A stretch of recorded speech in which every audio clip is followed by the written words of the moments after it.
Friends, आज हम heat के क्वेश्चनों को सॉल्व करेंगे। लेकिन हीट के क्वेश्चनों को सॉल्व करने से पहले आपको इसकी थ्योरी के बारे में नॉलेज होना बहुत ज़रूरी है। और यदि आपने थ्योरी नहीं पढ़ी है तो हमने थ्योरी से रिलेटेड कई वीडियो इसी चैनल पर यूट्यूब पर डाली हुई हैं। तो पहले आप उस थ्योरी को बहुत अच्छी तरह से पढ़ लें और फिर इन क्वेश्चनों को सॉल्व करें। और ये क्वेश्चन हमने स्टूडेंटों से कहा था अपनी प्रॉब्लम को सेंड करने के लिए, तो कुछ स्टूडेंटों ने अपनी प्रॉब्लम हमें सेंड की हैं। उन्हीं क्वेश्चनों को हमने सिस्टमेटिक वे से क्रमबद्ध तरीके से यहाँ पर सॉल्व करेंगे। हमने सरल से कठिन की ओर बढ़ेंगे। तो हमारा पहला क्वेश्चन है कि यदि एक वस्तु का ताप 140 डिग्री फ़ारेनहाइट है तब इसका मान सेंटीग्रेड में ज्ञात कीजिए। अब देखिए क्वेश्चन सॉल्यूशन देखने से पहले आप स्वयं इसको सॉल्व करें और फिर यदि ना हो तब आप इसको हमारा सॉल्यूशन देखें और यदि आप कर लें तब हमारे सॉल्यूशन से मिलाकर अपना आंसर मैच करें। आप देखिए तो पहला क्वेश्चन है फ़ारेनहाइट में वैल्यू दे रखी है, सेंटीग्रेड में निकालना है। तो सेंटीग्रेड और फ़ारेनहाइट में रिलेशन होता है C/5 F - 32/9। तो C/5 फ़ारेनहाइट में वैल्यू है 140 माइनस 32/9। 140 में 32 गया 108/9 और 9 से ये 12 बार cancel, cross multiply, C = 60 degree centigrade. देखिए सेकंड क्वेश्चन है लोहे की एक गेंद का 0 डिग्री सेल्सियस पर आयतन 50 सेंटीमीटर क्यूब और 100 डिग्री पर 50.25 सेंटीमीटर क्यूब है। लोहे का आयतन प्रसार गुणांक ज्ञात कीजिए। पहले जो टेम्परेचर है वो 0 T1 0 डिग्री सेल्सियस पर आयतन V1 50 सेंटीमीटर क्यूब है और 100 डिग्री पर जब हमने टेम्परेचर T1 से T2 यानी कि 100 कर दिया तो आयतन 50.25 सेंटीमीटर क्यूब, क्योंकि टेम्परेचर बढ़ाने पर आयतन बढ़ता है तो आयतन हो गया 50 से 50.25। तो यहाँ पर हमने टेम्परेचर कितना बढ़ाया T2 - T1 यानी कि 100 डिग्री सेल्सियस और वॉल्यूम कितना बढ़ गया V2 - V1 50.25 में से 50 माइनस करेंगे तो 0.25 सेंटीमीटर क्यूब। आपने आयतन प्रसार गुणांक पूछा है। आयतन प्रसार गुणांक को हम गामा से प्रदर्शित करते हैं। Gamma = delta V/V delta T। Delta V की वैल्यू 0.25 अपॉन V प्रारंभिक आयतन 50 इंटू डेल्टा T 100। पॉइंट से 2 0 बढ़ा देंगे। 25 में 5 से डिवाइड करेंगे, 5 से 5 5 25 और 5 से 10 बार। 5 इंटू 1 2 3 4 5 10 की 5 ऊपर जाएगा 10 की -5 प्रति डिग्री सेंटीग्रेड। यह आयतन प्रसार गुणांक है। अब देखिए नेक्स्ट क्वेश्चन, यदि 0 डिग्री सेल्सियस पर रेखीय प्रसार गुणांक का मान 0.00125 प्रति केल्विन तथा 27 पर छड़ की लंबाई 1 मीटर हो तो उस ताप की गणना कीजिए जिस पर छड़ की लंबाई प्रारंभिक लंबाई की दुगनी हो जाए। यानी कि यदि छड़ की लंबाई 1 मीटर है तो छड़ की लंबाई 2 मीटर हो जाए। अब देखिए ऊपर दे रखा है सबसे ऊपर लाइन में, यदि 0 डिग्री सेल्सियस पर रेखीय प्रसार गुणांक का मान। देखिए रेखीय प्रसार गुणांक का मान टेम्परेचर पर निर्भर नहीं करता है। यहाँ 0 लिखें चाहे 10 लिखें चाहे 100 लिखें, कोई फर्क नहीं पड़ता है। तो इससे आप निश्चिंत रहें। और रेखीय प्रसार गुणांक का मान किसी भी पदार्थ के लिए नियत होता है। यदि हम आपसे क्वेश्चन आ जाए कि यदि किसी छड़ की लंबाई 2 गुनी कर दी जाए तो रेखीय प्रसार गुणांक कितना हो जाएगा, तो रेखीय प्रसार गुणांक उतना ही रहेगा। लंबाई आधी करें, टेम्परेचर दूना करें, 10 गुना करें, कोई फर्क नहीं पड़ता है। रेखीय प्रसार गुणांक, क्षेत्रीय प्रसार गुणांक और आयतन प्रसार गुणांक, ये तीनों किसी भी पदार्थ के लिए एक नियत मान होते हैं। क्या कह रहे हैं, रेखीय प्रसार गुणांक का मान दे रखा है आपको 27 पर छड़ की लंबाई, पहला जो टेम्परेचर है 27 डिग्री सेल्सियस। अब देखिए यहां पर रेखीय प्रसार गुणांक का मान दे रखा है 0.00125 प्रति केल्विन। अल्फा का मान केल्विन में दे रखा है तो यहाँ हम टेम्परेचर जो है ये भी केल्विन में ही लेंगे। तो टेम्परेचर पहले कितना है, T1 27 + 273,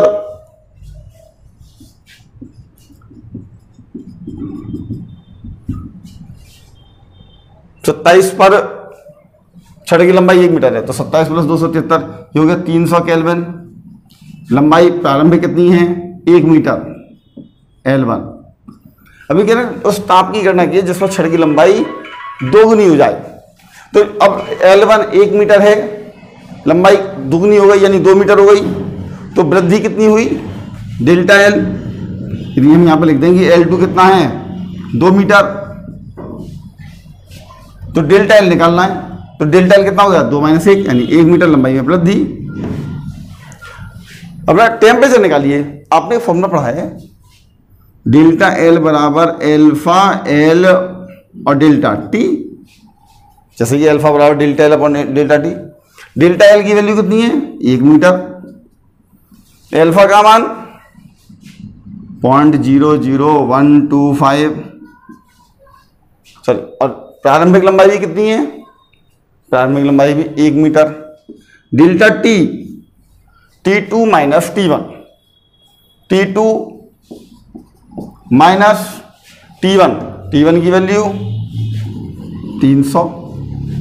यदि हम इसको सॉल्व करें तो T2 - 300 बराबर, इसे डिवाइड कर देंगे, इसमें डिवाइड करेंगे 1/00125। जब हम 1 से डिवाइड करेंगे तो पॉइंट से 5 जीरो जाएंगे, और 125 से ये 8 बार 800, और T2 बराबर 800 + 300 1100 केल्विन। लेकिन यहाँ पर पहले टेम्परेचर किसमें देखा था, 27 पर।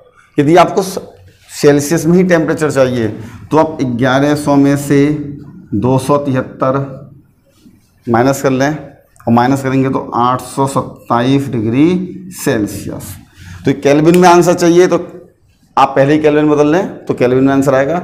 यदि आप प्रारंभ में ही यदि इसको 273 जोड़ के केल्विन में चेंज नहीं करते, 27 ही यूज़ करते, 27 डिग्री सेल्सियस प्रारंभिक ताप, तो हमारा अंतिम ताप भी सीधे सेल्सियस में ही आता, तो आंसर आता 827 डिग्री सेल्सियस। नेक्स्ट क्वेश्चन, एक ठोस का क्षेत्रीय प्रसार गुणांक 2 × 10⁻⁵ पर डिग्री सेल्सियस है। इस ठोस का रेखीय प्रसार गुणांक कितना होगा, यानी कि आपको क्षेत्रीय प्रसार गुणांक यानी कि बीटा की वैल्यू दे रखी है। रेखीय प्रसार गुणांक अल्फा पूछा है, तो अल्फा और बीटा में रिलेशन, बीटा = 2α, या ये कह लें अल्फा = β/2। हमें बीटा का मान दे रखा है 2 × 10⁻⁵/2, तो इसका मान 2 से 2 कैंसिल हो जाएगा, 10⁻⁻5 प्रति डिग्री सेल्सियस। नेक्स्ट क्वेश्चन देखिए आप, कि जब 5 किलोग्राम जल के ताप को 20 डिग्री से बढ़ाकर इसके क्वथनांक तक ले जाया जाता है। आपको मालूम है कि जल का क्वथनांक 100 डिग्री सेल्सियस होता है, अर्थात इसका जो टेम्परेचर है वो 20 से बढ़ाकर 100 तक ले जाते हैं। तो इसके द्वारा ग्रहण की गई ऊष्मा कितनी होगी। यहाँ पर हम जो भी ऊष्मा दे रहे हैं वह ऊष्मा केवल इसके टेम्परेचर को बढ़ाएगी। तो इसके टेम्परेचर को बढ़ाने के लिए आवश्यक ऊष्मा Q = ms ΔT, क्योंकि ताप परिवर्तन के लिए आवश्यक ऊष्मा निकालने के लिए आप डायरेक्ट फॉर्मूला है Q = ms ΔT। m की वैल्यू 5 किलोग्राम है। s विशिष्ट ऊष्मा, जल की विशिष्ट ऊष्मा दी हुई है 4.18 किलो जूल पर किलोग्राम डिग्री सेल्सियस। और डेल्टा T, इसका टेम्परेचर है 20, आप ले गए इसके क्वथनांक तक यानी कि ले गए 100 तक, तो इसके टेम्परेचर में कितना बढ़ाया हमने, तो डेल्टा T हो गया 100 - 20 यानी कि 80 डिग्री सेल्सियस। तो ऊष्मा Q = ms ΔT लगा दें। यहाँ पर विशिष्ट ऊष्मा जो है ये किलो जूल पर किलोग्राम में है, तो हमारी जो ऊष्मा आएगी किलो जूल में आएगी, जूल में बदलना चाहेंगे तो आप बाद में 1000 का मल्टीप्लाई कर लें। तो m की वैल्यू 5, s विशिष्ट ऊष्मा 4.18, इंटू डेल्टा टी 80, इसका मल्टीप्लाई करेंगे तो 8 पंजे 40, 400 इंटू 4.18, पॉइंट से ये 2 जीरो कैंसिल हो गए, 5 चौक 72 और 4 चौक 16, 1672 किलो जूल। तो इतनी ऊष्मा 1672 किलो जूल ऊष्मा की आवश्यकता होगी। देखिए नेक्स्ट क्वेश्चन, किसी द्रव का द्रव्यमान m, विशिष्ट ऊष्मा s और ताप 2T है। दूसरे द्रव का द्रव्यमान m/2, विशिष्ट ऊष्मा 2s और ताप T है। दोनों द्रवों को मिलाने से मिश्रण का ताप कितना होगा? तो देखिए एक का ताप तो है 2T और दूसरे द्रव का ताप है T। जब हम अलग अलग टेम्परेचर के दो द्रवों को आपस में मिश्रित करते हैं तो ऊष्मा अधिक ताप वाली वस्तु से और कम ताप वाली वस्तु की हो जाती है, यानी अधिक ताप वाली वस्तु ऊष्मा देगी और कम ताप वाली ऊष्मा लेगी।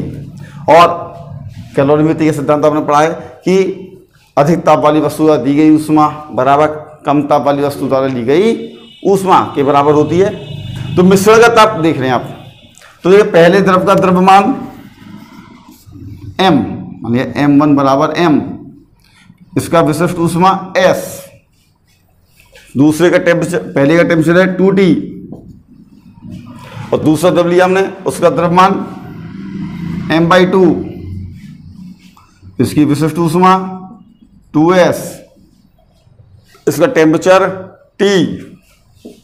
कह रहे हैं मिश्रण का ताप मान लिया T डैश निकालना है, इसका टेम्परेचर ज़्यादा है, ये ऊष्मा देगा, ये लेगा, सही है। तो इसके द्वारा दी गई ऊष्मा m1s1 डेल्टा T1 बराबर m2f2 डेल्टा T2। m1 की value m, s1s delta T1, ये ऊष्मा देगा। तो जो ऊष्मा देता है देने वाले के टेम्परेचर में से मिश्रण का टेम्परेचर घटाते हैं तो 2T माइनस T डैश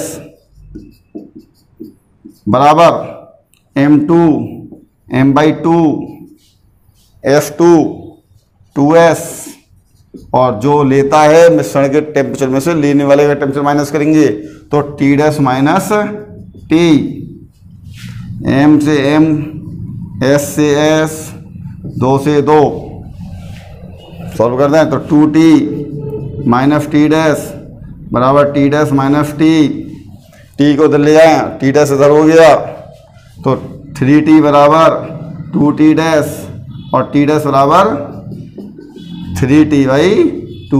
तो मिश्रण का टेम्परेचर होगा 3T/2।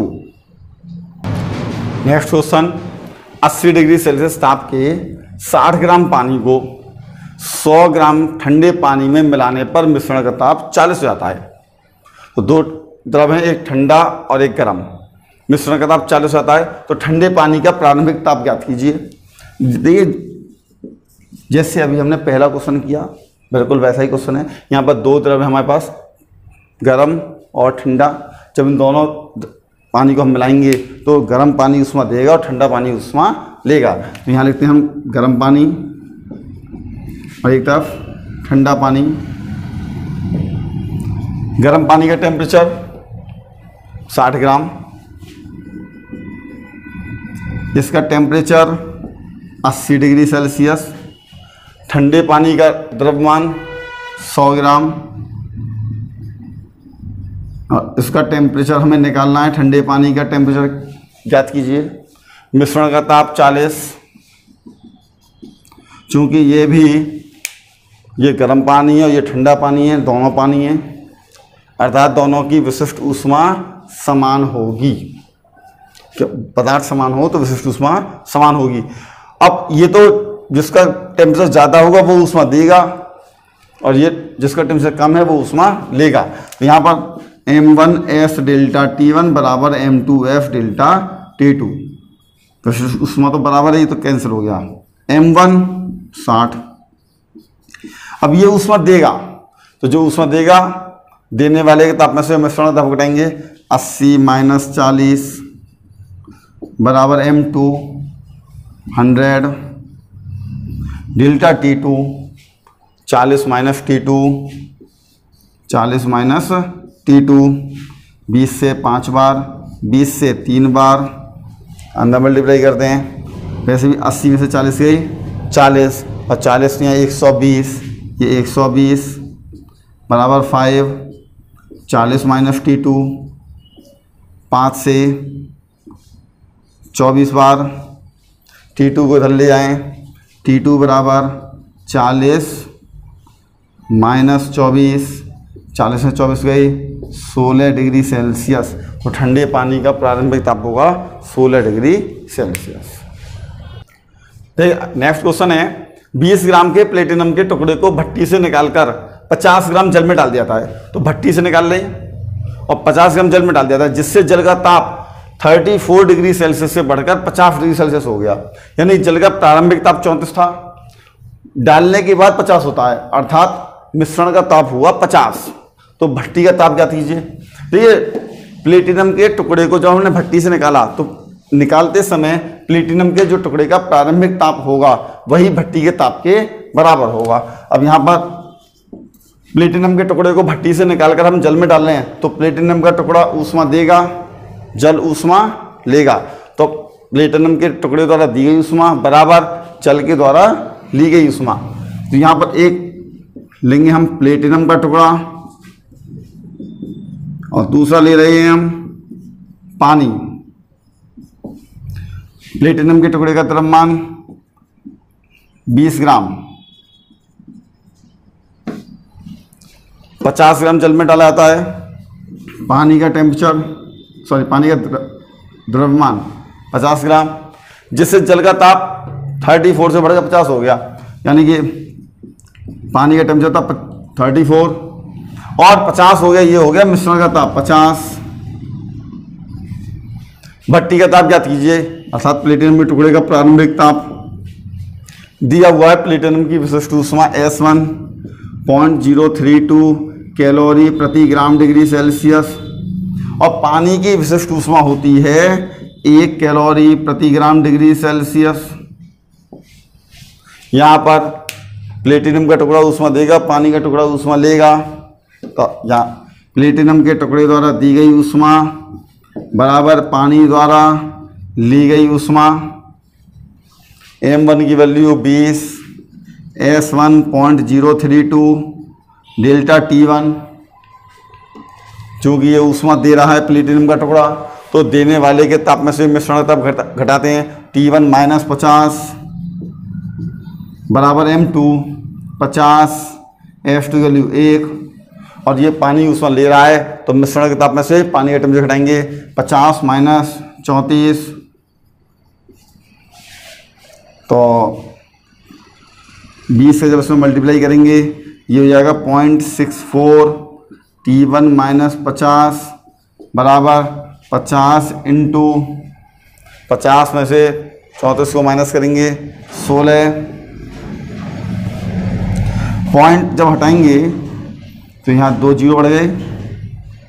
16 से 16 चौक 64, 4 से 25, 25 का हम क्रॉस मल्टीप्लाई करेंगे तो यहाँ पर T1 माइनस 50 बराबर 25 पंजे 125 1250 और 50 को इधर कर लेंगे। T1 बराबर 25 पंजे 125 सही है 1250 और 50 इधर गया 1300 डिग्री सेल्सियस। ये हुआ प्लेटिनम के टुकड़े का प्रारंभिक ताप। ठीक, नेक्स्ट क्वेश्चन है दो द्रव A और B के ताप क्रमशः 30 और 20 हैं।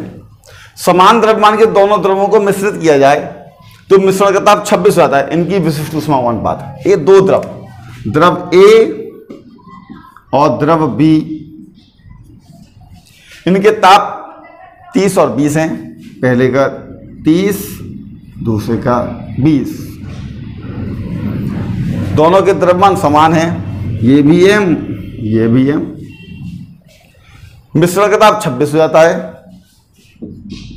T मिश्रण ताप 26 हो गया। इनकी विशिष्ट ऊष्मा अनुपात S1, इसकी विशिष्ट ऊष्मा S2। हमें चाहिए S1 बटे S2 और जब दो अलग अलग टेम्परेचर वाली वस्तु हम लाएंगे तो अधिक ताप वाली वस्तु ऊष्मा देगी और कम ताप वाली लेगी।